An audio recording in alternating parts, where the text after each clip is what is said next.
Hey there, welcome to my channel. Today, we're going to consider one of the most famous documents in history, the Magna Carta, which is Latin for Great Charter. King John of England signed the Magna Carta on June 15, 1215, and it is considered a crucial step in the development of constitutional law and the protection of individual rights. Let's get started. Okay, so let's start with some background. The Magna Carta was written in the year 1215. England's King John had been ruling like a total tyrant, taking away people's rights and generally being a pain in the neck. So a group of nobles got together and said, hey, we need to put a stop to this. They forced King John to meet with them at Runnymede, a meadow by the River Thames near Windsor. And there, under the shade of some nearby trees, King John agreed to sign the Magna Carta, which is Latin for Great Charter. Now, you might be asking yourself, why is this document in Latin?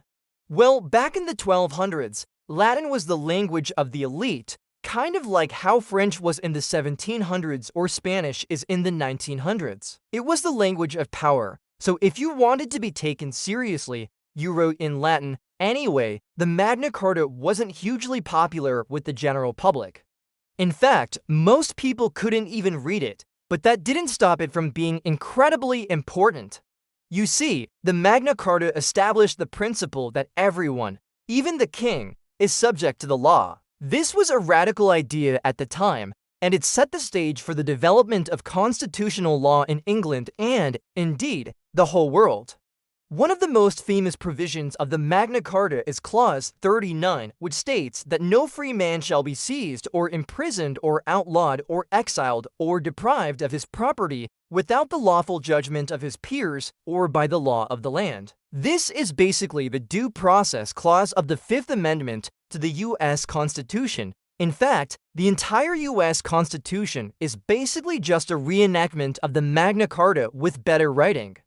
The Magna Carta was hugely influential in the development of English common law, which is a system of law based on precedent rather than on statutes. This means that judges make law by deciding cases, and then other judges are bound by those decisions.